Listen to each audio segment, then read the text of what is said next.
What's going on, internet? My name's Cody. It is Friday, which means that I'm answering the comments that you guys put on Tuesday and Thursday's videos. And I'm gonna try really hard to have a little more energy than I did last week. People don't realize this, but when you're making a video, like, you think you're doing fine. Like right now, I feel like my energy is up at a 10. When I watch this, it's probably going to be at like a 5. But let's jump into it right away. Tuesday's video, first comment, huzzah. Why huzzah, you ask? Because you weren't one of the first 21 people to see the video I posted before this one. It was uploaded without sound. I know someone out there is like, bro, that's not a lot of views.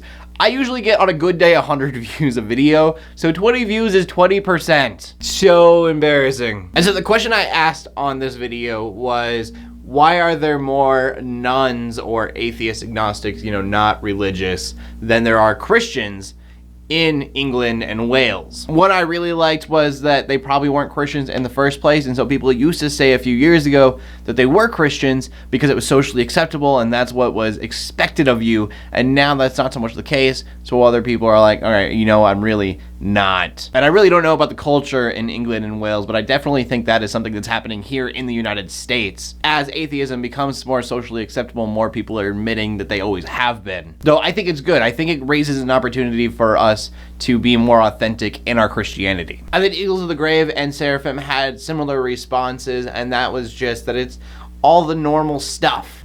Poor church structures, hypocrisy, people expecting God to do something that he doesn't. The idea that if you're a good person, good things will happen to you. And I know Eagles is saying that he thinks it's because life is too busy, and I'm sure that is definitely part of it, that we don't have time to contemplate life's questions. But I think a lot of it also has to do with sensationalism that can be found in the church. Their pastors like Joel Osteen are feeding this expectancy for good things to happen to you here in the now. And so I think it's okay to hope for that. I hope for that. I think that most Christians hope that life will go well. But because of churches like this, a lot of people expect it. And when it doesn't go their way, they start to lose faith. Something else that I think is a factor going along with this idea of sensationalism, I don't think that Christian conferences do this on purpose. But if you've ever been to a Christian conference, you get fired up. I mean, the Holy Spirit will strike you at these things, but it also has to do a lot with the energy in the room. And so I think this is a good thing. You go next week and you have that energy and that fire in your soul again, kind of reignited. But for a lot of people, there's no follow-up, so they feel all fired up when they leave this conference, and then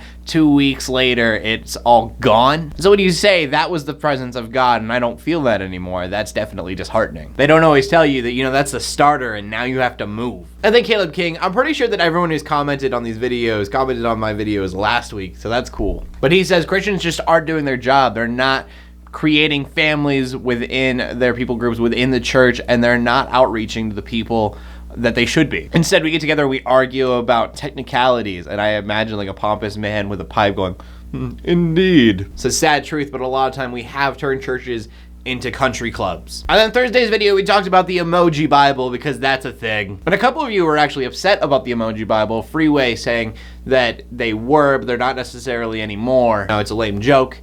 It's a money grab.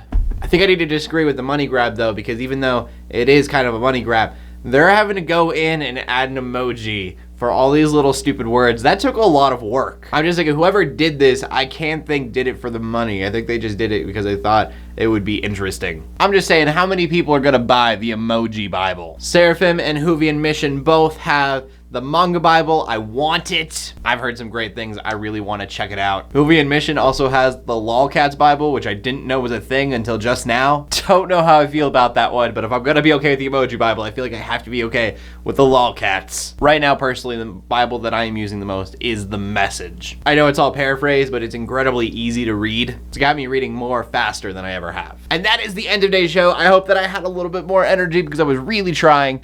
It's the end of the week, and so I've realized that at the end of the weeks, I'm definitely more tired than I am on Tuesday or even Thursday. I love you guys so much. Thank you for watching. God bless.